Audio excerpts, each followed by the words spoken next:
नमस्कार मंडळी. शाळेतून आल्यावर मस्तपैकी चहा घेतला आणि दिवसभराचा थकवा एका मिनिटातच नाहीसा झाला.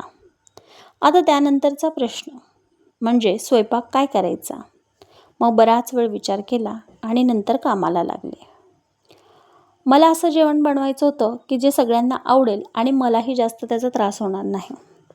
आणि मग लगेच गहू, ज्वारी आणि बेसनपीठ घेतलं. त्यात ओवा, मीठ, हळद, तीळ आणि भरपूर कांदा, कोथिंबीर, हिरवं वाटण, लाल तिखट घातलं आणि छान ते पीठ मळून घेतलं. पीठ मळल्यानंतर एका कापडावर पाणी लावून व्यवस्थित असं थापून घेतलं. थापल्यानंतर त्याला 2-4 होल केले आणि तव्यात टाकलं. तव्यावर तेल सोडून छान असं दोन्ही साईडने भाजून घेतलं.